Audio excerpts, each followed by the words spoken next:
Hello साथियों, नमस्कार। आज हम लोग DEd special education VI paper number 6 semester second education of children with low vision का अध्ययन करेंगे।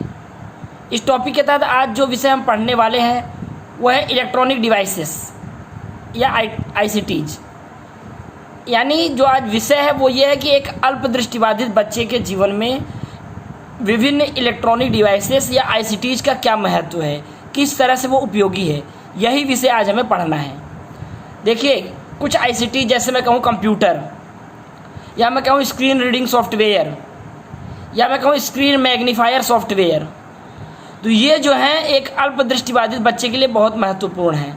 मैग्नीफायर, स्क्रीन मैग्नीफायर सॉफ्टवेयर के माध्यम से बच्चा अक्षर के फॉन्ट को बड़ा करके आसानी से पढ़ सकता है। वो इलेक्ट्रॉनिक डिवाइस से ही संभव है। स्क्रीन रीडिंग सॉफ्टवेयर से अगर बच्चा नहीं पढ़ पाता, फ़ॉन्ट ज़्यादा छोटे हैं, तो स्क्रीन रीडिंग सॉफ्टवेयर की मदद से पढ़ पाएगा। कंप्यूटर, मैंने पिछली वीडियो में आपको बताया था, कंप्यूटर का मल्टीपल यूज है। उससे वो जूम करके भी देख लेगा। जैसे मैंने एक एग्जांपल दिया, देखिए ये अगर मुझे पढ़ना है, अगर ये इस तरह से छोटा हो जाए तो हो सकता है अल्पदृष्टिबाधित बच्चा ना पढ़ पाए, लेकिन यही मैंने जूम कर लिया, देखिए बच्चा पढ़ पाएगा इतना बड़ा। और बड़ा हो जाएगा, इसको भी पढ़ सकता है। और बड़ा, थोड़ा और अलग फ़ॉन्ट का अक्सर पढ़ पाने वाली क्षमता जो बच्चे रखते हैं, बड़े फ़ॉन्ट को पढ़ने की जो क्षमता रखते हैं वो पढ़ पाएंगे। तो इस तरह से इलेक्ट्रॉनिक्स डिवाइसेस का बहुत सारा उपयोग है, बहुत यूज है बच्चे के जीवन में। तो आइए इस टॉपिक को पढ़ते हुए समझेंगे। Electronic devices ICTs, information communication technology, ICT का फुल फॉर्म है इंफॉर्मेशन कम्युनिकेशन टेक्नोलॉजी या सूचना संप्रेषण तकनीक। ठीक, सबसे पहले इसके कॉन्सेप्ट जानेंगे। कॉन्सेप्ट ऑफ आईसीटीज यानी सूचना प्रौद्योगिकी तकनीक, संप्रेषण तकनीक का कॉन्सेप्ट या प्रत्यय। ठीक, सूचना प्रौद्योगिकी शब्दावली युक्त एक ऐसी संकल्पना है जो सूचनाओं के संजाल नित्य नूतन तकनीकी के माध्यम से विकास को रेखांकित करती है। यानी जो इलेक्ट्रॉनिक फील्ड में लगातार डेवलप हुआ है उस बात को इंगित करती है। यह भाषा अभिव्यक्ति का सशक्त माध्यम है। सामाजिक, आर्थिक, धार्मिक अथवा राजनीतिक कारणों से विभिन्न मानवीय समूहों का आपस में संपर्क इन्हीं तकनीकों के कारण हुआ है। देखिए, जब से कंप्यूटर ये सारे आ गए, इंटरनेट आ गया, इस तरह के इलेक्ट्रॉनिक डिवाइसेस आ गया, तो लोग आपस में और नज़दीक आने लग गए, यानी वैश्वीकरण और तेज हुआ। ठीक है, गत शताब्दियों में सूचना और संपर्क के क्षेत्र में अद्भुत प्रगति हुई है। इलेक्ट्रॉनिक माध्यम के फलस्वरूप विश्व का अधिकांश भाग जुड़ गया है। मैंने आपको बताया तीव्र एकीकरण हुआ है। आज दूसरे देश में बैठा व्यक्ति यहाँ बैठे किसी भी व्यक्ति को ऑनलाइन वीडियो कॉल करके देख सकता है, सुन सकता है। ठीक, ऑनलाइन सरकारी कामकाज, ई बैंकिंग, ई एजुकेशन आदि माध्यमों से आईसीटी का विकास हो रहा है। जैसे कि आपको भी देखिए, इस लॉकडाउन में मैं ये इन्फॉर्मेशन जो दे रहा हूँ, स्टडी मटेरियल जो दे रहा हूँ, ये सूचना तकनीकी से ही संभव हुआ है। ठीक, तो कह सकते हैं कि बहुत महत्वपूर्ण रोल हुआ है, बहुत महत्वपूर्ण भूमिका निभा रही है आईसीटीज या इंफॉर्मेशन कम्युनिकेशन टेक्नोलॉजी। दृष्टिबाधितों के शिक्षण में आईसीटी का महत्व, दृष्टिबाधी कह दें या अल्प दृष्टिबाधित कह दें, ठीक, दोनों चीज़ कह सकते हैं। तो आप दोनों चीज़ें समझ के पढ़िएगा, चाहे दृष्टिबाधित चाहे अल्प दृष्टिबाधित। देखिए, आईसीटी दृष्टिबाधित छात्र की सहायता करने के लिए एक शक्तिशाली उपकरण के रूप में उभर कर आ रहा है। ठीक, एक शक्तिशाली उपकरण के रूप में उभर कर आ रहा है। अब ये जो दृष्टिबाधित बच्चे हैं, दृष्टिबाधा वाले लोग आईसीटी के उपयोग से अपना कार्य स्वयं कर सकते हैं। देखिए, नोट्स लेना ही है तो वो रिकॉर्ड कर लेंगे, लिखना है तो आजकल बोल के लिखने का व्यवस्था आ गया है। विभिन्न सॉफ्टवेयर के माध्यम से बोल के वो कोई कुछ भी लिख सकते हैं, टाइप करने की ज़रूरत ही नहीं है। तो इस तरह से आईसीटी का उपयोग लगातार हो रहा है। स्वतंत्र रूप से कर सक रहे हैं, ठीक है, स्वयं कर सक रहे हैं और स्वतंत्र रूप से कर सक रहे हैं। स्क्रीन रीडिंग सॉफ्टवेयर की मदद से एक अल्प दृष्टिबाधित या पूर्णतः दृष्टिबाधित बच्चा भी कंप्यूटर का उपयोग कर पा रहा है। दृष्टिबाधित लोग कई तरह के अपने पढ़ने लिखने का काम कर सकते हैं। जैसे कौन कौन से काम? इंटरनेट ब्राउज करना, इंटरनेट पे कुछ सर्च करना, ईमेल भेजना, बिल्कुल, दस्तावेज भेजना, कोई आप डॉक्यूमेंट्स किसी को भेजना कर चाहते हो, व्हाट्सएप पर चैटिंग करना या व्हाट्सएप पर कोई इन्फॉर्मेशन शेयर करना। ठीक, स्क्रीन रीडिंग सॉफ्टवेयर की मदद से पढ़ भी सकते हैं। ठीक, ये सारी चीज़ें जो भेजे रहे हैं स्क्रीन रीडिंग सॉफ्टवेयर की मदद से अगर किसी और ने भेजा है तो उसको पढ़ भी सकते हैं। एंड्रॉयड फ़ोन का उपयोग कर सकते हैं। एंड्रॉयड फ़ोन में जॉर्ज टॉक बैक नामक एक सॉफ्टवेयर है जिसके मदद से बच्चा एंड्रॉयड फ़ोन का उपयोग सुविधाजनक तरीके से कर पाता है। ब्रेल उपकरण, Braille translator, Braille note taker आदि का प्रयोग करके स्वतंत्र रूप से शिक्षण कार्य संपन्न कर सकते हैं। आजकल देखिए इतना आसान तरीका आ गया है ब्रेल नोट टेकर की। ब्रेल में नोट लेना केवल 6-7 कीज की मदद से पूरा नोट्स ले सकते हैं। ठीक, तो इसी तरह से ब्रेल प्रिंटर है। हम ये कोई इन्फॉर्मेशन हमने वर्ड में लिखा, उसके बाद ब्रेल कन्वर्टर, ब्रेल ट्रांसलेटर से कन्वर्ट किया और फिर ब्रेल प्रिंट से निकाल लिया। तो ये सारी चीज़ें आ गई हैं। अल्प दृष्टिबाधित वाले लोग स्क्रीन आवर्धक सॉफ्टवेयर का उपकरण का प्रयोग कर सकते हैं। सहायक तकनीकी व आईसीटी दृष्टिबाधित व्यक्तियों को और अधिक स्वतंत्रता से काम करने में सक्षम बनाता है। देखिए जो आईसीटी वगैरह है दृष्टिबाधित व्यक्ति को और स्वतंत्र बनाते हैं और इंडिपेंडेंट बनाते हैं। अब वे मेल पढ़ सकते हैं, ऑडियो पुस्तक को सुन सकते हैं, अपरिचित जगहों पर कदम दर कदम चलते हैं, निर्देश प्राप्त कर सकते हैं।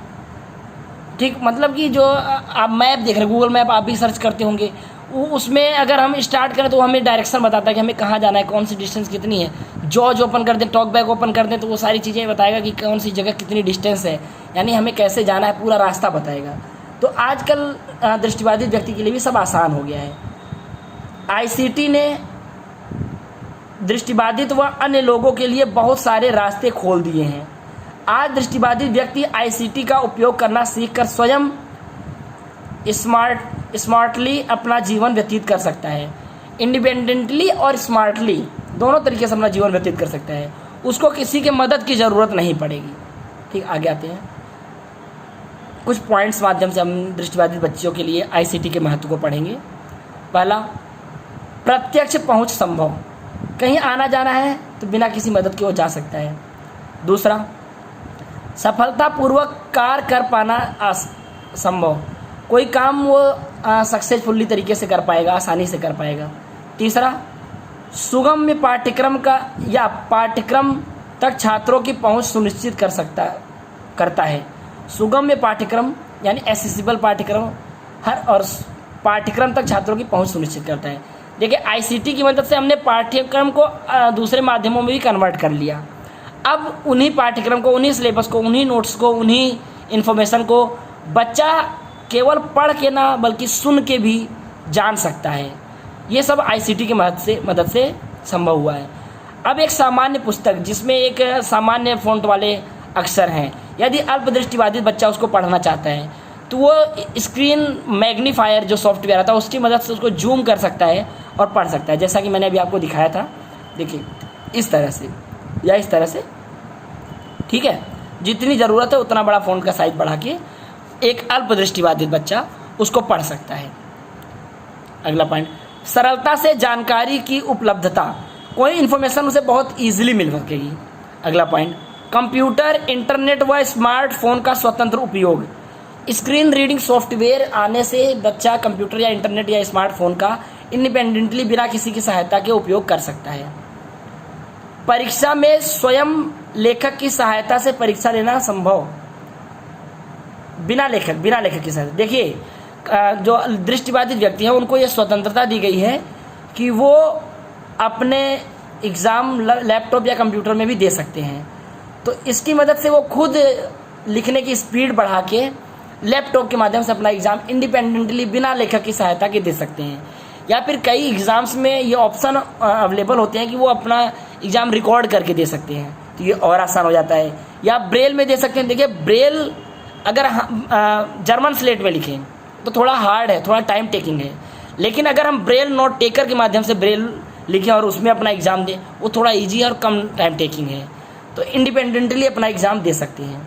अगला, कक्षा में नोट्स लेना आसान, जो अध्यापक बोल बोल के नोट्स लिखा रहा है उसको रिकॉर्ड कर सकते हैं, या फिर ब्रेल नोट टेकर और लैपटॉप का प्रयोग करके ईजिली नोट्स ले सकते हैं, क्योंकि लैपटॉप में स्क्रीन रीडिंग सॉफ्टवेयर इंस्टॉल करके फिर वो नोट्स लेंगे और उसी स्पीड में, जिस स्पीड से एक सामान्य बच्चा, सामान्य आँख वाला बच्चा क्लास में लिख रहा है पेन और कॉपी की मदद से, उसी तरीके से एक अल्प दृष्टिबाधित या पूर्णतः दृष्टिबाधित बच्चा उसमें लैपटॉप में या फिर ब्रेल नोट टेकर की मदद से नोट्स ले सकता है। ई लर्निंग, डेजी बुक आदि सुविधाओं की सहायता से आत्मनिर्भर होकर अध्ययन कार्य कर सकने में समर्थ हैं। ई बुक्स आजकल अवेलेबल है, डेजी बुक अवेलेबल है, इसकी वजह से बिना किसी सहायता के वो अपना अध्ययन काम खुद कर सकते हैं। अगला पॉइंट, डिजिटल लाइब्रेरी के चलते लाइब्रेरी में स्वतंत्र रूप से बुक ढूंढ सकते हैं। लाइब्रेरी में कहाँ किताबें रखी हुई हैं, इंडिपेंडेंटली बिना किसी की मदद के वो किताबें ढूंढ सकते हैं। ठीक है। स्मार्ट व्यक्ति की तरह कार्य कर सकते हैं। स्मार्ट मीन्स कि केवल फिजिकली स्मार्ट होना नहीं होता, स्मार्ट मतलब होता है कि स्मार्ट तरीके से इंडिपेंडेंटली वर्क करना। और एक दृष्टिबाधित बच्चा या अल्प दृष्टिबाधित बच्चा इन सॉफ्टवेयर और आईसीटीज की मदद से अपना जीवन इंडिपेंडेंटली व्यतीत कर पाता है। ठीक है। आत्मनिर्भरता की अनुभूति या सम्मान की अनुभूति, जब कोई व्यक्ति इंडिपेंडेंट होता है तो उसको आत्मसम्मान और आत्मनिर्भरता की अनुभूति होती है, दूसरों की मदद की उसको ज़रूरत नहीं पड़ती, वो इंडिपेंडेंटली आत्मसम्मान से जी सकता है। अच्छा, आइए पहले हम उन सॉफ्टवेयर्स को पढ़ेंगे जो आईसीटीज या आईसीटीज में आते हैं और अल्प दृष्टिबाधित या पूर्णतः दृष्टिबाधित बच्चे की मदद करते हैं। तो यूजिंग सॉफ्टवेयर और सॉफ्टवेयर कौन कौन से हैं, कुछ की चर्चा हम कर रहे हैं, कुछ आप और बहुत मिल जाएगा, क्योंकि देखिए आपको बताया मैंने, अच्छे की कोई सीमा नहीं होती, जितना जोड़ते जाएंगे आंसर उतना अच्छा बनता जाएगा। ठीक है, जितना मैं पढ़ा रहा हूँ उतना आप पढ़िएगा और अपनी तरफ से भी किताबें हैं लाइब्रेरी में, उनकी मदद से आप और सर्च करिएगा। इंटरनेट पे बहुत सारी इन्फॉर्मेशन पड़ी है, उनकी मदद से सर्च करिएगा।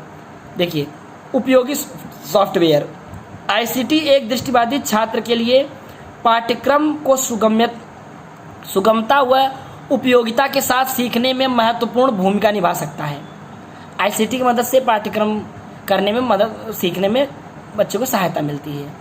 कुछ ऐसे सॉफ्टवेयर का उदाहरण जिनका प्रयोग दृष्टिबाधित बच्चे कर सकते हैं निम्न है। पहला, स्क्रीन मैग्निफिकेशन सिस्टम। इसमें क्या है, स्क्रीन को बड़ा करके देखा जा सकता है, यानी छोटे अक्षर वाले फ़ॉन्ट वाली स्क्रीन को बड़ा करके बड़े अक्षर वाले फ़ॉन्ट में कन्वर्ट किया जा सकता है। जैसे देखिए, अगर ये छोटे अक्षर वाला फ़ॉन्ट है, अब मैं इसको बड़ा अक्षर वाला फ़ॉन्ट बढ़ा सकता हूँ। एक एग्जाम्पल आपके सामने ही है। यह सिस्टम मॉनिटर पर प्रदर्शित पाठ या छवि के आकार को बढ़ाते हैं। ऐसे में सामग्री के एक हिस्से को एक समय में देखा जा सकता है। देखिए, अगर बहुत ज़्यादा जूम कर देंगे तो एक बार में एक ही इन्फॉर्मेशन देखी जा सकती है। जैसे मैं एग्जांपल दे रहा हूँ, इतना अब हमने कर दिया, अब एक बार में पूरा तो नहीं देखा जा सकता। ऐसे में ज़रूरी है कि हम ज़्यादा, जितना जूम है उतना ही देख पाएँ, और यदि ज़्यादा जूम की ज़रूरत पड़ती है तो इस तरह से आप इसको करके पूरे इन्फॉर्मेशन को पढ़ सकते हैं, लेकिन एक बार में एक को ही पढ़ पाएंगे। ये इसके डिमेरिट्स हैं, ये इसकी हानियाँ हैं। ठीक है। दूसरा, स्क्रीन रीडिंग प्रोग्राम, एक ऐसा सॉफ्टवेयर जो इन्फॉर्मेशन स्क्रीन पे दी होती है, चाहे वो कंप्यूटर, लैपटॉप या फ़ोन में अलग अलग किस्म के सॉफ्टवेयर्स आते हैं। उस सॉफ्टवेयर की मदद से वो इन्फॉर्मेशन जो कंप्यूटर, लैपटॉप या फ़ोन की स्क्रीन पे दी हुई है उसको वो सॉफ्टवेयर पढ़ता है। इस प्रकार का प्रोग्राम कंप्यूटर स्क्रीन पर एक दस्तावेज को पढ़ने की अनुमति देता है। व्यक्ति पढ़ते समय अक्षर दर अक्षर, शब्द दर शब्द, लाइन बाय लाइन को आगे बढ़ा सकता है। इससे स्क्रीन पर दी गई मुद्रित जानकारी को पढ़ा जा सकता है, जो भी इंफॉर्मेशन दी हुई है। देखिए, कई सॉफ्टवेयर ऐसे हैं कि जो वर्ड की इन्फॉर्मेशन को पढ़ेंगे, पीडीएफ, जैसे मैंने इसको पीडीएफ में करा, इसको नहीं पढ़ेंगे। और कई सॉफ्टवेयर ऐसे हैं कि जो पीडीएफ की इन्फॉर्मेशन को भी पढ़ते हैं। ठीक है। स्क्रीन रीडिंग सॉफ्टवेयर अलग अलग तरह से हैं। किसी भी स्क्रीन रीडर की मदद से पढ़ने के लिए आवश्यक है कि उसका टीटीएस हो। टीटीएस का फुल फॉर्म होता है टेक्स्ट टू स्पीच। देखिए, जिस लैंग्वेज का टीटीएस होगा उसी को वो पढ़ेगा। अगर टीटीएस अवेलेबल नहीं है तो स्क्रीन रीडिंग सॉफ्टवेयर हो सकता है उसको ना पढ़े। अलग अलग लैंग्वेज के स्क्रीन रीडिंग सॉफ्टवेयर आते हैं, लेकिन टीटीएस होना जरूरी है। सॉफ्टवेयर कंप्यूटर में उपलब्ध हो, टीटीएस नामक सॉफ्टवेयर कंप्यूटर में उपलब्ध हो। ध्यान रखें, टीटीएस को स्क्रीन रीडिंग सॉफ्टवेयर से भ्रमित ना हो। देखने दोनों को में कंफ्यूज मत होना। टीटीएस आमतौर पर केवल एक दस्तावेज को पढ़ता है, लेकिन मेन्यू और सिस्टम संदेश नहीं पढ़ता। केवल एक इन्फॉर्मेशन को पढ़ता है, ज़रूरी नहीं है कि सारी चीज़ें पढ़ें, जबकि स्क्रीन रीडिंग सॉफ्टवेयर अगर उससे संबंधित टीटीएस अवेलेबल है तो सब कुछ पढ़ेगा। अगला जो सॉफ्टवेयर है OCR, ऑप्टिकल कैरेक्टर रिकॉग्निशन। ठीक, इस प्रकार का सॉफ्टवेयर आमतौर पर स्कैनर के साथ संयोजन में प्रयोग किया जाता है। यह एक पृष्ठ को पढ़ता है और इसे स्क्रीन पर प्रदर्शित करने के लिए डिजिटल स्वरूप में कन्वर्ट करता है। किसी भी चीज़ को पढ़ेगा और उसको स्क्रीन पर दिखाने के लिए कन्वर्ट करता है।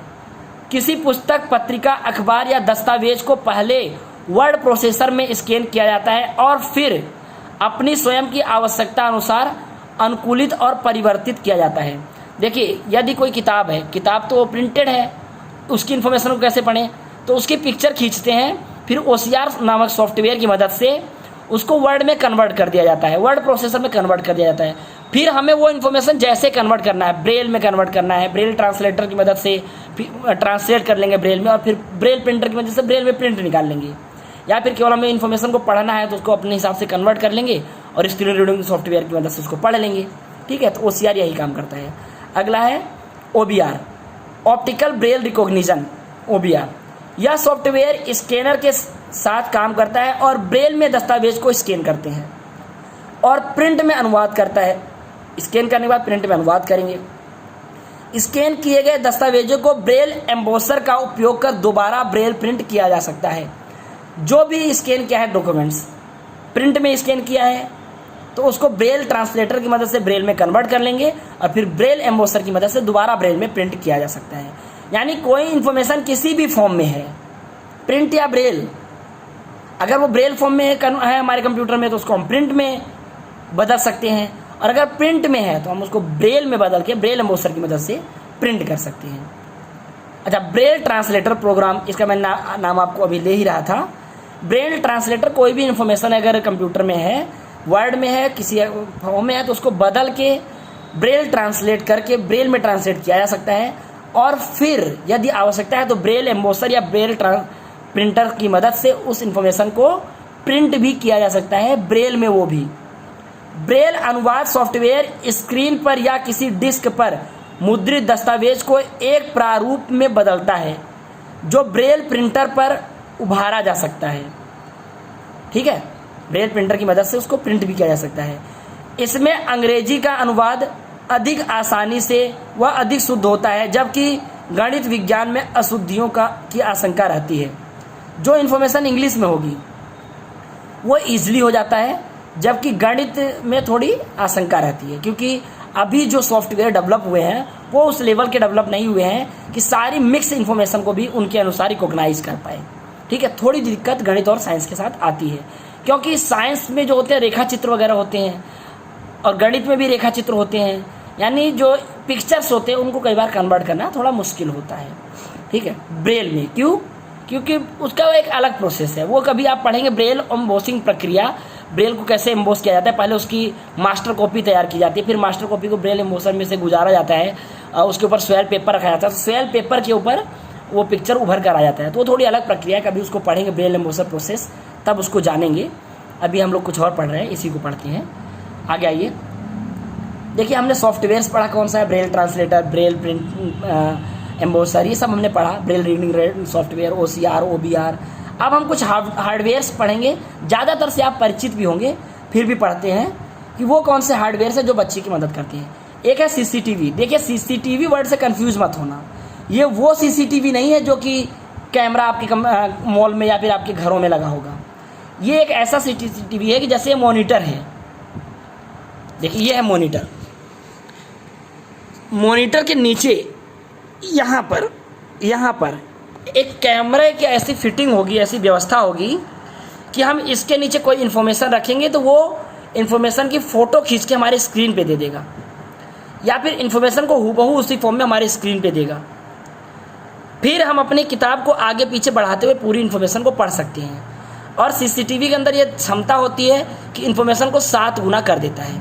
ठीक, ऐसे ही एक लार्ज प्रिंटर, बड़े आकार वाले प्रिंटर, जैसे ये 24 इंच, 26 इंच, 60 इंच के अलग अलग आकार के मॉनिटर आते हैं, मॉनिटर, उनकी मदद से अक्षरों के आकार को बड़ा किया जा सकता है। बड़ा प्रिंटर मॉनिटर होगा तो बड़ा अक्षर दिखाएगा, जैसे हम लोग कभी मूवी देखने जाते हैं तो थिएटर में जाते हो तो इतना बड़ा दिखाता है, फ़ोन में देखते हो तो इतना छोटा दिखाता है, तो ऐसे लार्ज प्रिंटर भी बच्चे को पढ़ने में मदद कर सकती है।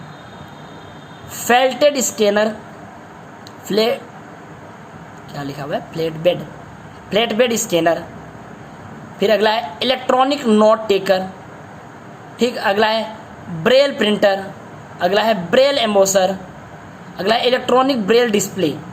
ठीक, आइए सबको एक पढ़ते हैं। सीसीटीवी, इसमें दस्तावेज एक, ये मैंने आपको बता दिया, बस पढ़ दे रहा हूँ। इसमें दस्तावेज एक कैमरे के नीचे रखते हैं जिसकी छवि स्क्रीन पर दिखाई देती है।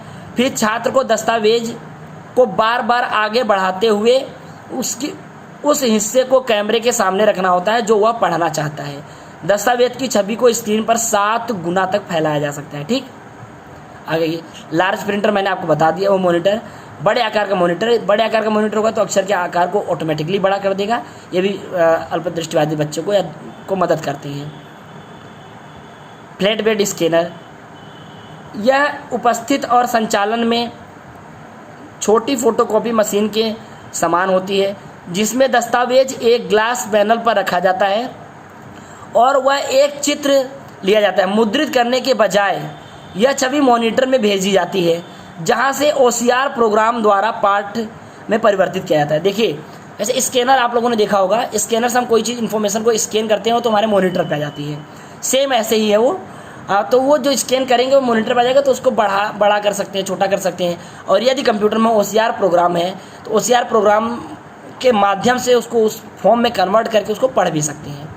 ठीक, अगला ये इलेक्ट्रॉनिक नोट टेकर, यह डिवाइस एक नोट टेकिंग मशीन है। यहाँ नोट टेकर के पास कोई मॉनिटर या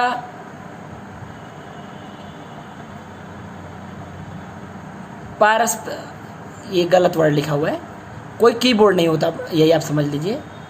मॉनिटर कोई कीबोर्ड नहीं होता, ये इलेक्ट्रॉनिक नोट टेकर है। देखिए, इस नोट टेकर में आप टाइप करके उसी तरीके से नोट ले सकते हैं जैसे हम लोग लैपटॉप में लेते हैं, लेकिन इसके पास कोई मॉनिटर या प्रिंटर नहीं होता। आपको उसमें नोट्स जितना लिखना है सब लिखने के बाद पेन ड्राइव के माध्यम से उसको इन्फॉर्मेशन को ट्रांसफ़र कर लेंगे, फिर वो मॉनिटर या प्रिंटर में देख सकते हैं।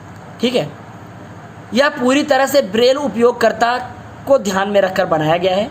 देखिए, जैसे ब्रेल में ब्रेल, अगर आपने ब्रेलर देखा हो तो 3 कीज इधर होते हैं, 3 कीज इधर होते हैं और बीच में स्पेस का होता है। सेम इसी तरह का ये होता है और इसकी मदद से आप जो भी इन्फॉर्मेशन लेनी है उसको टाइप करते रहिए, फिर पेन ड्राइव में कन्वर्ट करके उसको प्रिंटर में ला सकते हैं और मॉनिटर में ला सकते हैं, और फिर मॉनिटर की मदद से उसको प्रिंट में भी निकाल सकते हैं। उपयोगकर्ता के अनुसार इसमें एक ब्रेल कीबोर्ड इनपुट डिवाइस है और अंतर्निहित दस्तावेज की सिंथेसाइजर भी है। इलेक्ट्रॉनिक नोट टेकर बाद में संपादन के लिए पोर्टल के माध्यम से प्रिंटिंग या एम्बोसिंग करने के लिए भी सुरक्षित रखा जा सकता है। मैंने आपको बताया कि पेन ड्राइव के माध्यम से मॉनिटर में ले लेंगे और मॉनिटर के माध्यम से फिर इसको प्रिंट भी कर सकते हैं। ब्रेल में भी कर सकते हैं और प्रिंट में भी, यानी प्रिंट अक्षर में भी। मैंने आपको बताया ब्रेल ट्रांसलेटर की मदद से ट्रांसलेट कर लेंगे, फिर ऐसे उसको प्रिंट कर लेंगे। यह उपकरण छोटे आकार व हल्के वजन के चलते कक्ष में उपयोग किया जा सकता है। इसमें इनबिल्ड बैटरी का उपयोग होता है और चार्जेबल होता है। ठीक है, ब्रेल नोट टेकर एक अच्छा डिवाइस है, इसको उपयोग कर सकते हैं, लेकिन ये खर्चीला है। ब्रेल प्रिंटर, यह बुनियादी ब्रेल उत्पादन हार्डवेयर ब्रेलर एक प्रिंट है। यह एक छोटा कंप्यूटर जैसा ही होता है जिसे मानक परकिंस ब्रेल मशीन की तरह रखा जा सकता है। ब्रेल प्रिंटर की मदद से हम जो इन्फॉर्मेशन है उसको ब्रेल में प्रिंट कर सकते हैं। ठीक है, ब्रेल एम्बोसर, इसको भी प्रिंटर कह देंगे। यह कंप्यूटर के ब्रेल कोड को विशेष कागज पर छिद्र डॉट के रूप में प्रिंट करते हैं। ये विशेष प्रिंटर है जो दस्तावेज को ब्रेल रूप में उभारता है। जैसे हमारा सामान्य प्रिंटर होता है उसी तरीके से स्पेशल प्रिंटर है जिसको ब्रेल प्रिंटर कहते हैं। ठीक है, आइए हम लोग अपना लास्ट पॉइंट पढ़ते हैं। इलेक्ट्रॉनिक ब्रेल डिस्प्ले, यह स्पर्शी उपकरण एक मानक कीबोर्ड के समान और एक डेस्क पर रखा गया है और ऑपरेटर को ब्रेल पढ़ने में सहायक होता है। इन उपकरणों को पेपरलेस या सॉफ्ट ब्रेल डिस्प्ले के रूप में जाना जाता है। पेपरलेस या सॉफ्ट ब्रेल डिस्प्ले के रूप में जाना जाता है। और ब्रेल सेल के अलग अलग आकारों का उपयोग करके काम करता है। इसका उपयोग कंप्यूटर व लैपटॉप में किया जा सकता है। देखिए ये क्या होता है कि ये ब्रेल इलेक्ट्रॉनिक ब्रेल डिस्प्ले होता है। इसमें आप जो टाइप करेंगे वो ब्रेल में लिखेगा, और जैसा ब्रेल नोट टेकर है उसी तरह का ये डिवाइस है। बड़ी आसानी से इसको कैरी किया जा सकता है, कहीं भी ले जाया जा सकता है। जिस तरह से ब्रेलर है उसी तरह का ये होता है, लेकिन इतना भारी नहीं होता। एक सिंगल उस पर प्रॉपर होता है और एक ही छोटा डिवाइस होता है, जैसे हमारा रजिस्टर होता है उसी आकार का होता है। ये थोड़ा मोटा होता है लेकिन बहुत ज़्यादा वजन नहीं होता है इसको, तो इसलिए इसको कहीं भी कैरी किया जा सकता है। ठीक है, इस तरह से हमारा ये टॉपिक ख़त्म हुआ। हमने बहुत सारे टॉपिक्स जाने, ब्रेल नोट टेकर पढ़ा, ब्रेल ट्रांसलेटर पढ़ा, फेल्टेड स्कैनर पढ़ा, ब्रेल एम्बोसर पढ़ा। इन सब की मदद से एक जो लो विजन बच्चा है या एक पूर्णतः दृष्टिबाधित बच्चा जो है वो अपने पठन पाठन को उसी तरह से चालू रख सकता है जैसे कि वो एक सामान्य बच्चे को रखते हुए देखता है। तो बस आवश्यकता ये है कि इन चीज़ों की ट्रेनिंग देने की। एक बार बच्चा इनका उपयोग करना सीख जाए तो वो बड़ी आसानी से अपने पठन पाठन कार्य को सुचारू रूप से चला सकता है। तो दोस्तों आज का हमारा टॉपिक ख़त्म हुआ। Thank you.